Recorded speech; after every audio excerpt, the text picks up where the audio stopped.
Eu raramente recomendo livros nas minhas pregações, mas hoje eu queria dizer para você que essa mensagem ela é inspirada em um dos livros que eu mais amo, que é o livro de Dietrich Bonhoeffer chamado Discipulado. É um dos livros que marcou a minha vida, marca a minha casa, e quando eu preciso me lembrar sobre o verdadeiro significado e o preço de amar Jesus e de seguir Jesus, eu volto para esse livro de cabeceira de cama, que eu penso que todo cristão faria muito bem assim, se pudesse pelo menos uma vez na vida ler a reflexão de Dietrich sobre o significado de discipulado. E em Lucas 9 é isso que Jesus está fazendo. Ele está ensinando sobre discipulado e ele está chamando ao discipulado. Eu gostaria de ler com vocês, a partir do versículo 56, do 57 em diante ele diz assim: Quando iam pelo caminho, um homem lhe disse: Eu te seguirei aonde quer que fores. Jesus lhe respondeu: As raposas têm tocas e as aves do céu têm ninhos, mas o Filho do Homem não tem onde descansar a cabeça. E disse a outro: Segue-me. Mas ele respondeu: Permite que eu primeiro vá sepultar meu pai. Jesus lhe respondeu: Deixa os mortos sepultarem os seus mortos, tu, porém, vai e anuncia o reino de Deus. E outro disse: Senhor, eu te seguirei, mas deixa-me primeiro despedir-me dos de minha família. Jesus, porém, respondeu-lhe: Ninguém que ponha a mão no arado e olhe para trás é apto para o reino de Deus. Eu ouvi o irmão compartilhando aqui sobre generosidade agora há pouco e a história sobre ter doado um tênis e ter sido padrinho no casamento, e a gente nunca sabe o que Deus está fazendo o tempo inteiro, a gente nunca sabe o que Deus está fazendo. Nesse exato momento, nessa conferência e nesse primeiro culto das 5, Deus está fazendo umas 10.000 coisas que nós não temos a mínima ideia do que são.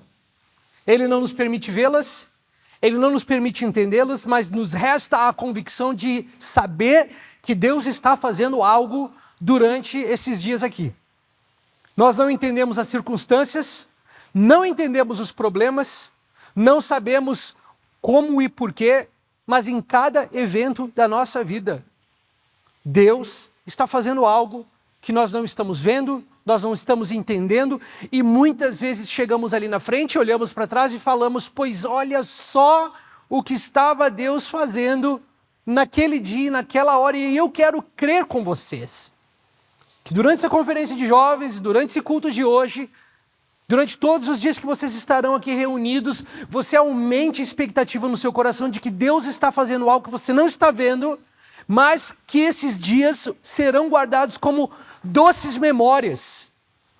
E lá na frente, em algum momento, você vai poder olhar para trás para alguns desses encontros com Deus e com a palavra dele e lembrar que Deus estava fazendo algo nessa igreja, nessa cidade, nesse estado, na nossa nação. O tempo inteiro é assim. E os desígnios e os efeitos do fazer de Deus na vida de alguém, na vida de uma igreja, o nascimento de um bebê, a abertura de um campus, ou o fechamento de uma igreja, a perda de um ente querido, todos esses desígnios, eles são grandes demais e nós não sabemos 99,9% das coisas que Deus está fazendo. Por isso nós caminhamos pela fé, por isso nós nos ajuntamos a Ele, nos conectamos a Ele, somos somados a Ele nesse caminho do convite ao discipulado, o convite a seguir Jesus. Eu não sei se alguma vez você parou para prestar atenção na história da Torre de Babel, mas a história da Torre de Babel é a história dos homens tentando superar Deus por meio de suas próprias obras, de suas próprias mãos. O Senhor então vem e confunde as línguas das nações da terra. Agora não há unicidade de língua. E quantos de vocês já ouviram, cresceram ouvindo seus pais falarem: no mundo, se você quiser ser alguém, você precisa aprender a falar inglês. O tempo inteiro a gente escuta isso. Algumas pessoas ainda colocam um mandarim aí junto e falam, se você quiser chegar em algum lugar, você precisa aprender uma segunda língua. Por quê? Foi a maneira como Deus determinou o limite do poder humano. É como se Deus tivesse dito assim, muito poder para a humanidade é ruim, eles vão se arrebentar com tanto poder. Então o Senhor vem e ele confunde as línguas na Torre de Babel e ele limita, ele restringe o poder das nações. Ele restringe o alcance de homens maus. Ele restringe a capacidade de avanço de homens maus, e assim tem sido por toda a história. Mas enquanto Deus traz julgamento à Torre de Babel, Deus está fazendo provisão. Porque Deus ali faz a confusão das línguas e cria para si povos de todas as línguas, raças, nações, que um dia olharão para o rosto de Jesus e darão a Ele reconhecimento e glória e louvor em línguas tribais, em línguas pequenas, desconhecidas, numerosas. Deus conservou para si uma história cultural de um povo espalhado pelas nações da terra, que o amaria na natureza daquilo que são e foram feitos para ser. Então, enquanto Deus dava julgamento à Torre de Babel, Deus conservava para si a adoração de diferentes povos, línguas, tribos, ilhas, lugares distantes. E assim o tempo inteiro na nossa vida. O ponto é, quando Jesus nos chama ao discipulado, coisas doces acontecem, mas coisas incompreensíveis e coisas duras de aceitar também acontecem. E isso tudo faz parte do pacote que nós chamamos de viver pela fé. Isso faz parte de um único pacote chamado viver pela fé. Nós estamos no meio de uma conferência importante para vocês. Talvez a conferência mais importante para os jovens, todos os anos. E eu quero em especial falar aos jovens que estão nesse culto, mas estão nessa conferência. Deus está fazendo algo durante esses dias que vai marcar para sempre a sua história. E você vai olhar para trás daqui a alguns anos e lembrará de alguns choros nesse altar, de alguns momentos de doce adoração, de alguns momentos de oração, de alguém que estendeu a mão no seu ombro e orou por você. Coisas podem estar acontecendo aqui, futuros podem estar sendo determinados aqui. Profissões, visões, missões, ministérios podem estar começando aqui durante esses 4 dias. Várias coisas podem estar acontecendo aqui. Entre estas, a resposta que nós podemos dar a Jesus ao convite. Nestes dias, Jesus está passando no meio do seu povo, como em Lucas 9, e Jesus está chamando muitos de nós a segui-lo pelo caminho. E nós vamos ver como isso acontece, ver como esse convite desenrola. Em alguns minutos, quando nós terminarmos o nosso tempo aqui juntos, eu vou convidar alguns de vocês a responder a uma oração, ou algumas orações. E não quero que seja o som suave de uma nota bem tocada em um instrumento musical, não quero que seja um apelo de um fechar dos olhos que manipule você a responder, quero que seja a convicção do que a Bíblia diz a respeito dessa passagem, que você abra o seu coração para o Espírito Santo, que o Espírito Santo possa ministrar a você e o tempo inteiro você esteja em resposta a Deus, à palavra dele em primeiro lugar, não a mim. Você sabia que quando um pastor ora por você no final do culto e pega suas coisas e vai embora para casa, nada muda na nossa vida, mas muda na vida daqueles que respondem a Deus e não a nós? Muda na vida daqueles que respondem ao Senhor e à palavra dele e não a nós? Então o meu convite para vocês agora à tarde é: abra o seu coração e fale o tempo inteiro com o Espírito Santo, pedindo: Espírito Santo, me mostre aonde está esse diálogo entre eu e você. Como é que eu posso olhar para a palavra de Deus e te dar a resposta certa nessa tarde? E daqui a pouco nós vamos orar por aqueles que sentem um chamado para uma nova missão. Seja ela uma missão eclesiástica, religiosa, ou uma missão no mercado de trabalho, você sente que Deus está preparando algo novo para você.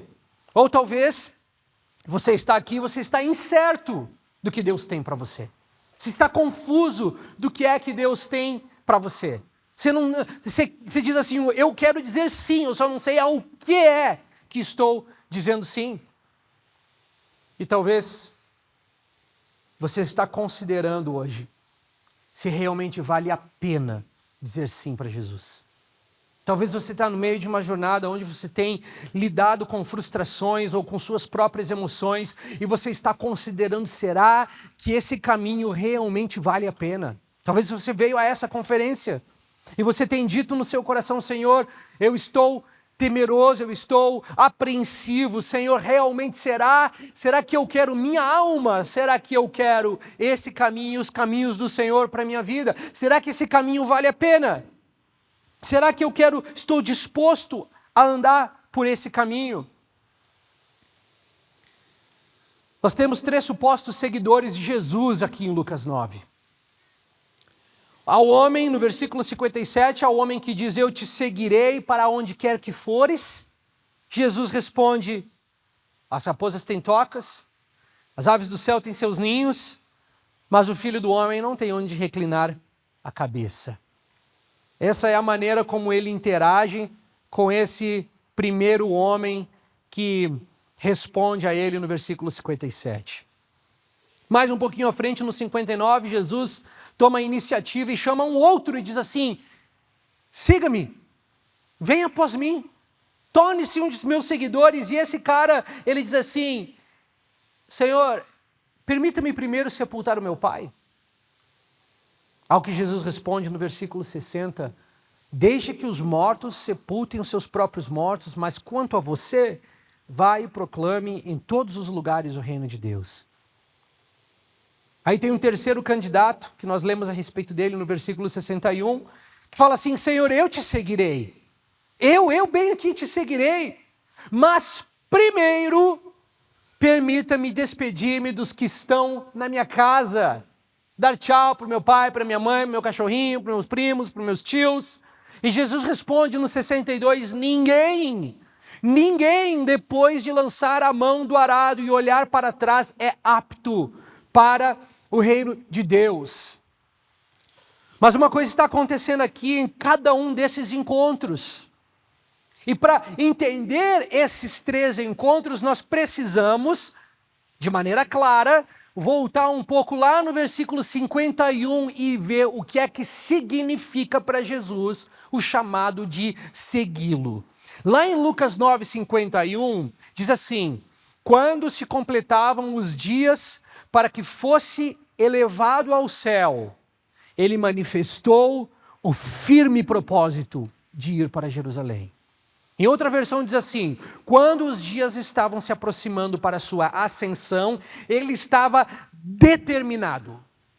Em outra versão diz, ele fixou o seu rosto a ir para Jerusalém. Eu nunca tinha prestado atenção nessa expressão de Lucas 9, até que eu me debrucei mais sobre esse texto alguns meses atrás. Ele manifestou o firme propósito, decidido a ir para Jerusalém. Ele não pensou a respeito, ele não titubeou, ele não considerou, ele manifestou a convicção inabalável que ele tinha, eu preciso ir para Jerusalém. Ele decide ir para Jerusalém. Esse é o contexto da conversa de Lucas 9, 57 em diante. Quando ele diz, siga-me, venha após mim, não é nesse sentido vazio ou num vácuo da história dizendo, seja um dos meus seguidores para que quando você estiver por algum lugar por aí, você diga que me segue. Ele está literalmente falando, eu estou a caminho de Jerusalém. Larga o que você está fazendo, põe-se aí na fila e caminhe comigo a Jerusalém. Vamos para Jerusalém. O 51 diz que ele estava determinado a isso. Ele manifestou para os discípulos a convicção de ir para Jerusalém. Hoje nós sabemos o que significava para Jesus ir para Jerusalém. Ele tinha dito aos seus discípulos em Lucas 18, pouquinho antes ali ele vai manifestar, ele vai dizer assim, tomando consigo os 12, Jesus lhes disse, em Lucas 18, 31, estamos subindo para Jerusalém, e se cumprirá com o Filho do Homem tudo o que foi escrito pelos profetas, pois ele será entregue aos gentios, que haverão de ridicularizá-lo, insultá-lo, cuspir-lhe, e depois de espancá-lo eles o matarão, mas ele ressuscitará ao terceiro dia. Então quando Lucas diz, no versículo 51 do 9, antes da sua ascensão ele precisava ir para Jerusalém, é essa descrição que haveria de ocorrer em Jerusalém. Em Jerusalém, no caminho para Jerusalém, ele encontra esses 3 possíveis discípulos e diz para eles: por que é que vocês não me seguem? Ou um diz: Senhor, eu te seguirei. A noção do seguir era: te seguirei para ir a Jerusalém. Estarei contigo, Senhor.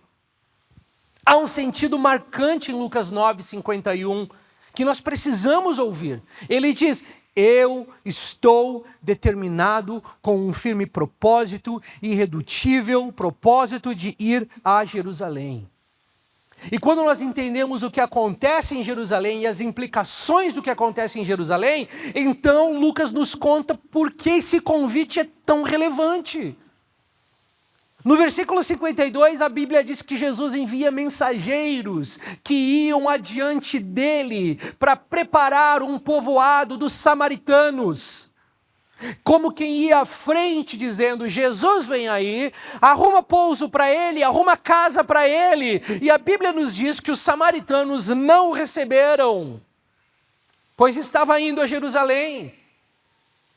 O que isso nos mostra, principalmente aos mensageiros e também a nós, é que se você se juntar a Jesus no caminho para Jerusalém, você pode não ter um lugar para ficar, você pode não ser popular e você pode ser rejeitado, porque você se juntou a Jesus, aquele homem determinado a ir para Jerusalém.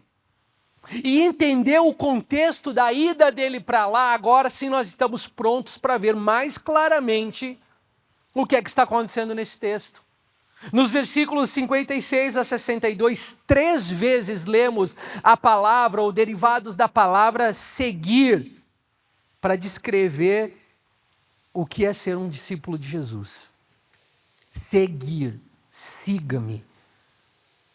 O 57 alguém diz: eu te seguirei. No 59 alguém diz: segue-me. E no 61 alguém diz: eu te seguirei. O ponto nessa frase é que ser um discípulo de Jesus, isto é, ser um cristão, é mais do que aprender sobre ele, é mais do que cantar sobre ele, é mais do que ler a respeito dele. Inclui segui-lo para onde quer que ele vá. Ser um discípulo de Jesus inclui ir com ele para onde ele está indo. Talvez, nos nossos dias, um pouco mais informados, se fôssemos os discípulos de Lucas 9, logo diríamos: Jesus, lembra de novo, o que você vai fazer lá em Jerusalém? Só para eu calcular aqui a rota. Só para eu ver se eu quero mesmo ir. Eles não têm esse tipo de conversa, mas nós sabemos que Jesus já os dissera o que aconteceria lá. Lucas 14, 27 nos deixa marcado: quem não leva a sua cruz e não me segue, não pode ser o meu discípulo. Mas agora nós estamos prontos para ver o que é seguir. E eu queria que você prestasse atenção que quando Jesus diz siga-me, e diz isso no contexto de ir para Jerusalém, de ter acabado de ser rejeitado pelos samaritanos, ele está claramente dizendo 2 coisas com uma simples frase: siga-me. Primeiro, ele está dizendo: siga, venha pelo caminho, existe um caminho para você seguir, mas ele também está dizendo: siga a mim, eu também estou nesse caminho. Então são 2 ações no siga-me. Venha pelo caminho, mas ei, você não estará sós no caminho, eu estou no caminho. Vocês conseguem ver isso? Siga-me siga, venha após mim, mas siga-me siga a minha pessoa. Eu estou intimamente ligado com você no ir. Eu não estou te chamando para ir para Jerusalém, eu vou parar ali em Belém e vou deixar você seguir percurso, não. Eu vou com você. Eu concluirei esse percurso todo. Existe eu, Jesus está dizendo, e existe a minha missão. Existe uma pessoa no ID e existe um caminho a ser seguido. Mas é Jerusalém. Existe uma doçura, mas existe um sofrimento em seguir Jesus. E é assim que seguir Jesus implica nas nossas vidas. Seguir Jesus é uma doçura, mas implica em sofrimento, porque tem uma Jerusalém ali na frente. Existe um ponto de chegada, e o ponto de chegada ao qual ele convida não é livre de dores e de sofrimento. Quando Jesus diz no final da sua vida, no percurso final de seu ministério, ele fala assim: portanto, ide e fazei discípulos de todas as nações, e ele envolve a igreja na sua missão. Esse caminho seria um caminho que passava por Jerusalém. Eles tinham que experimentar o que viria a acontecer em Jerusalém. E nós todos hoje sabemos o que aconteceu lá e quão amargo foi aqueles acontecimentos de Jerusalém. Mas antes de chamá-los, ele disse: toda autoridade no céu é minha. Toda autoridade na terra é minha. Antes de convidá-los, ele disse: eu estarei com vocês até a consumação dos tempos. Antes de convidá-los e de dizer, siga-me no sentido do ir, e siga-me no sentido de eu vou à frente e você vem atrás, Jesus afirma para eles, no caminho lembrem-se, quem vocês seguem tem toda a autoridade nos céus e na terra. Toda. E no caminho lembrem-se, eu não vos abandonarei, estarei com vocês nesse caminho até a consumação dos tempos. Não vos deixarei sós. Então, quando você ouvir a palavra siga-me, ouça a doçura, pelo menos a doçura, não apenas uma única coisa, escute duas coisas. O convite de seguir Jesus como pessoa, mas o convite de seguir pelo caminho, e o caminho é o caminho para Jerusalém. Agora, o que é que Jesus está fazendo quando ele responde esses três possíveis seguidores? Nenhum lugar para reclinar a cabeça, Jesus. Deixar que os mortos enterrem os mortos e colocar a sua mão no arado e não olhar para trás. Qual é o significado disso para nós hoje? O que isso aqui tem a ver? O que você está fazendo, Jesus? Eu quero que você marque na sua mente isso. Jesus estava fazendo duas coisas enquanto ele dá essas respostas.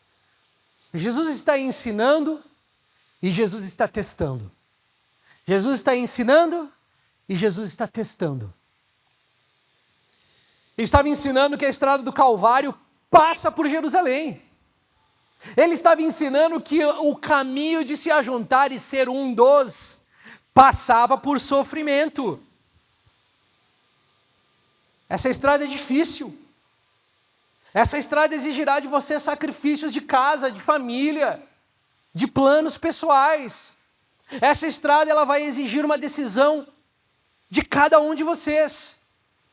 Mas ele também estava testando para ver se ele próprio era de maior valor para aqueles discípulos ou não. Ele estava testando para ver se ele era suficiente além de casas, de entes queridos e de seus confortos próprios. Jesus, ao convidar, ele estava falando assim: é sério que você quer me seguir? Você me valoriza tanto assim? Você me ama tanto assim? Deixa eu te falar o que isso vai te custar.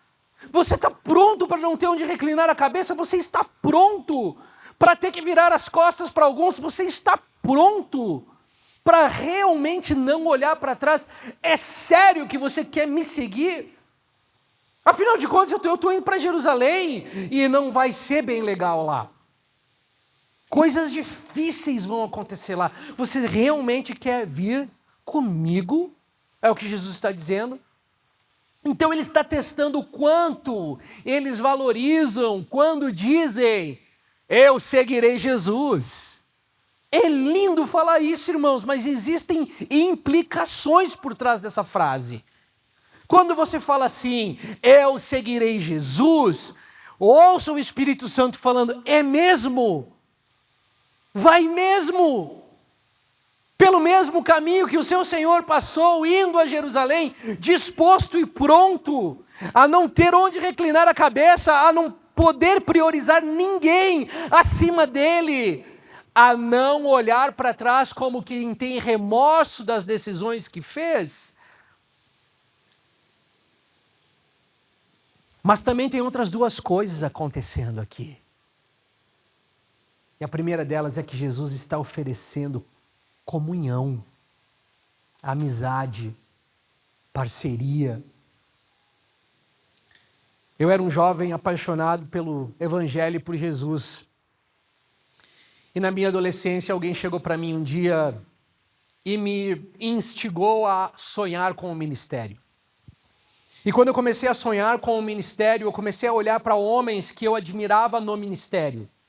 E vou dizer para você, como alguém que vive uma realidade muito inferior dessa de Lucas 9, eu ficaria lisonjeado, honrado, se na minha adolescência um dos meus heróis espirituais olhasse para mim e falasse: você quer ir nessa viagem comigo? Você quer vir ter comunhão? Porque a gente vai ir pelo caminho e a gente vai caminhar. E a gente vai poder conversar, e a gente vai poder se conhecer, vou ouvir sua história, você pode ouvir a minha história, nós vamos ter comunhão e amizade. Jesus também está convidando eles para comunhão e amizade. Jesus está dizendo para eles, eu estou indo por um caminho, muitos gostariam de vir comigo e de estar perto do Senhor, afinal a palavra diz que eles espremiam ele. A palavra diz que ele tinha que entrar num barco e se retirar para um pouco dentro da água, senão as pessoas iam tomar ele. Alguns tinham que separar e afastar as pessoas. A mulher do fluxo de sangue consegue encostar na roupa dele. E aqui está o rei me convidando para se juntar a ele em uma missão, em uma viagem. Que privilégio! Mas vai custar tudo. E a única garantia que eu tenho é que eu não estou indo sozinho e que ele está comigo. É a única garantia que ele me dá. O Criador do universo, o Rei dos reis, o Senhor dos senhores, o que falou ao vento e acalmou o vento, o que falou ao mar e calou o mar, esse Senhor que sustenta todas as coisas pelo seu poder, esse Senhor que falou e a criação veio a existir por meio da palavra, aquele que era antes de Abraão, de eternidade a eternidade, nascido de uma virgem, gerado pelo Senhor, o Santo Deus, perfeito em vida, triunfante sobre o pecado, esse Senhor que venceria a morte e o inferno, esse está me dizendo que não vai me deixar no caminho de Jerusalém, que não me abandonará no meio desse seguir a Ele.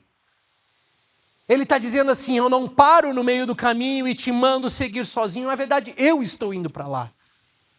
Você quer se juntar?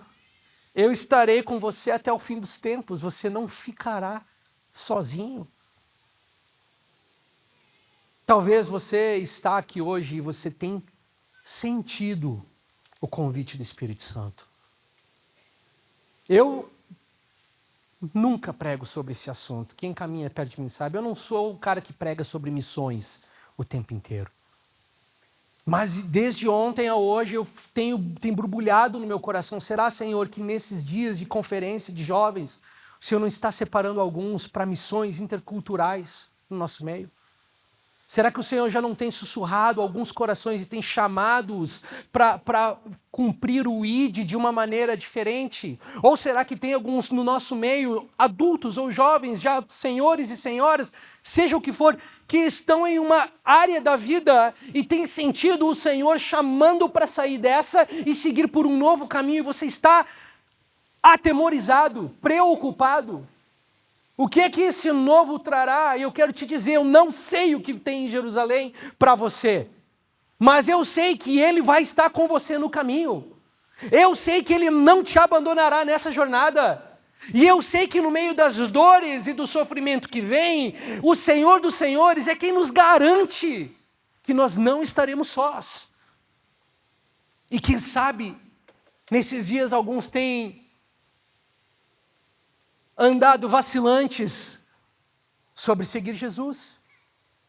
Quem sabe alguns têm dito: Senhor, essa é a minha última oportunidade que dou a mim mesmo de ser encontrado por Ti, e quero lhe dizer, se esse é você, ouça a voz do Espírito falando nessa tarde: siga-me, eu estarei contigo, eu não te abandonarei, eu não te deixarei no caminho.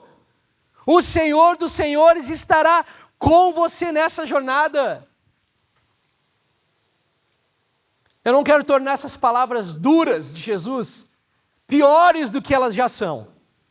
Então Jesus não está dizendo aqui que sempre será errado ir no funeral de pais. Jesus também não está dizendo aqui que se um dia você sentir medo de ter tomado uma decisão, você não pode considerar o que seria da sua vida na parte que ele fala sobre o arado. E ele também não está dizendo aqui que você não pode ter uma casa e um lugar para reclinar a cabeça. Não é isso que ele está dizendo. Entendam que essas duras palavras de Jesus aqui, tanto não é isso, que quando ele interage com Zaqueu é diferente. Lembra do coletor de impostos? Zaqueu chega para ele e fala assim: Senhor, eu quero te seguir. E eu vou fazer o seguinte, Senhor, eu vou pegar tudo que eu tenho, e Zaqueu era muito rico, vou dar a metade do que eu tenho para os pobres. Metade de todo o meu tesouro para os pobres. E Jesus diz: poxa, nessa casa aqui entrou salvação. Então o ponto não é que você não pode ter nada, porque para Zaqueu não foi assim. Para o jovem rico foi, mas para Zaqueu não foi. Para Nicodemos também não foi, mas para o jovem rico foi. E o ponto é, se para um não foi e para o outro foi, a moral da história é que Jesus conhece o que está no meu coração que me impede de amá-lo. Jesus sabe o que está no seu coração nessa tarde que está lhe impedindo de amá-lo. Então para um foi. Você tem certeza? Eu acho que você considera seu status de vida e a sua casa confortável demais para você. Eu tenho notado que a maneira como você tem laços ligados ao seu conforto e aos seus bens materiais são fortes demais. Você tem certeza que quer me seguir? Porque o filho do homem não tem onde reclinar a cabeça. Para um outro, ele olha e fala assim: eu vejo que alguns relacionamentos estão nos lugares errados na sua vida. Você me coloca na mesma prateleira que você coloca todos os outros entes queridos na sua vida, mas eu tenho que estar uma acima delas. Eu não estou na mesma prateleira que pai, mãe, filho e filha, eu estou acima dela. Então para você tem certeza? Porque se seu pai e sua mãe morrerem no caminho, não tem como você voltar. Eu sou mais valioso que eles. Então Jesus, que sonda e conhece os corações, chama a segui-lo conhecendo os ídolos do coração. E sem dúvida, conhece a mim nessa tarde, igualmente conhece a você.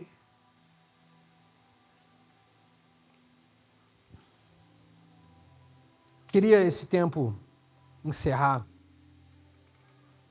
falando sobre o perigo de estarmos ainda hoje indecisos sobre Jesus valer a pena ou não.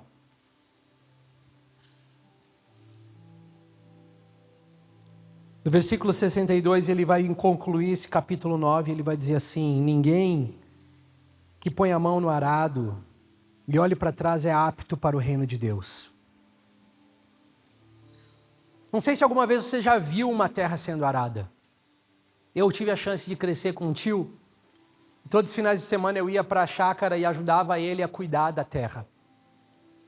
E ele tinha uma máquina que era a combustível de arar a terra e a gente tinha que segurar nos braços da máquina e seguir a linha reta. O retrabalho seria se eu tentasse arar a terra e ficasse olhando para o lado, para o outro, para trás. Eu ia costurar a terra. Eu ia com a máquina para cá, daqui a pouco eu ia com a máquina para lá, daqui a pouco eu ia com a máquina para... Eu ia estragar o trabalho todo. Não tem como arar a terra olhando para trás. Não tem como seguir pelo caminho a Jerusalém olhando para trás. Ninguém que uma vez colocou a mão no arado, que disse, sim, Senhor, e considera, mas será mesmo? Consegue caminhar por esse caminho? Mas eu quero dizer para você nessa tarde, Jesus é digno do nosso sim para segui-lo. Jesus é digno do nosso sim ao respondermos ao convite manso dele, que diz, vinde e siga-me. Gostaria de convidá-los a ficar de pé.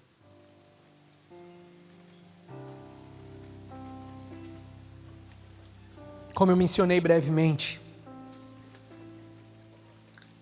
esses 3 encontros Jesus fala diretamente com esses homens e ele fala ao ídolo do coração. Era como se ele estivesse dizendo assim, olha, eu sei o que te impede de me seguir. Eu sei o que tem lhe impedido de dizer sim para mim. E para um ele diz é o conforto, para outro ele diz são os seus entes queridos. Para outro ele diz, é a sua indecisão de me seguir, que lhe impede de me seguir. Eu propus no início dessa mensagem que eu gostaria de orar com algumas pessoas. Eu gostaria de orar com você em especial, se você sente o chamado de Jesus para algo novo. Algo que lhe deixa inseguro, mas você tem... não total certeza. Você tem essa... sabe quando a gente tem aquela coisa que a gente não sabe explicar o que é, mas você fala assim, eu sinto que isso pode ser da parte de Deus. É um caminho novo, seja profissionalmente, seja no ministério, algo novo que Jesus está chamando você. Eu quero orar com você, se você puder vir à frente. Quero que a gente ore junto com você e lhe afirme, o Senhor que lhe chamou, está te chamando, não lhe abandonará. Ele não lhe abandonará. Se você talvez está aqui, você está incerto de como responder a esse convite de segui-lo. Mas você está falando assim, Senhor, eu quero conhecer o custo, eu quero conhecer o quanto vai custar na minha vida, mas eu também quero entender por onde segui-lo. Também quero orar com você. Se você não tem certeza, mas você está falando assim, Senhor, é sim que eu digo no meu coração, mas eu ainda estou confuso, eu ainda não entendo o que é. E em especial eu quero orar com você que está incerto sobre Jesus nessa tarde. E você não está feliz da sua vida espiritual e estar onde está. E você fala assim, como eu queria estar um pouquinho mais além. Como eu precisava nessa hora ter andado um pouco mais. Eu quero dizer para você, Jesus está lhe dizendo nessa tarde, segue-me. Vem comigo, caminha comigo, vamos junto pelo caminho ter comunhão, vamos ter amizade ao longo do caminho. Eu não vou te deixar, eu não vou te abandonar. Jerusalém está logo ali tem perigos, mas irmãos, Jerusalém para nós hoje não é notícia ruim. Jerusalém é lugar de ressurreição, Jerusalém é lugar de milagre, Jerusalém é lugar de cura, Jerusalém é lugar de ousadia, de intrepidez. Permaneçam em Jerusalém, até que do alto sedes revestidos de poder. Jerusalém é um bom convite, e Ele não nos abandonará, Ele não nos deixará. Se você, jovem, está temeroso em seu coração em dizer sim ou não, saiba nessa tarde, o Senhor está contigo. Espírito Santo, nessa hora, o convite não é da minha parte, é da parte de Deus. O convite não é meu, o convite é do Senhor.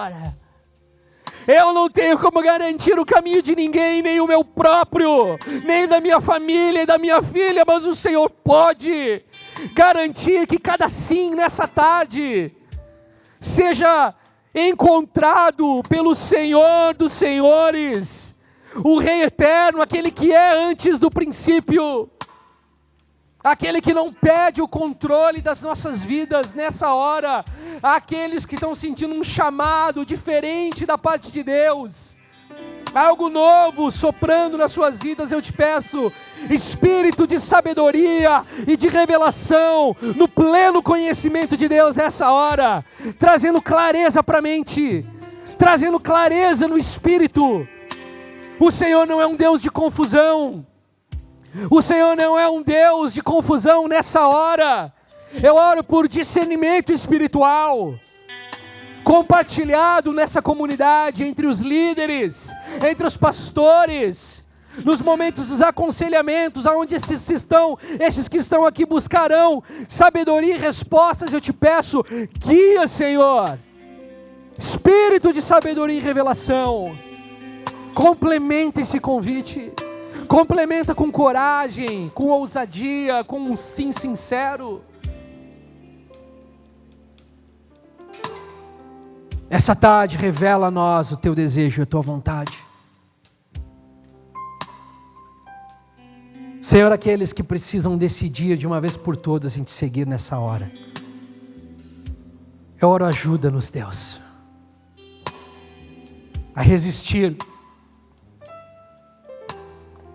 às casas confortáveis, o amor desequilibrado pelos entes, mas que na verdade são só os ídolos daqueles 3 homens. Ajuda-nos a ver qual é o nosso ídolo.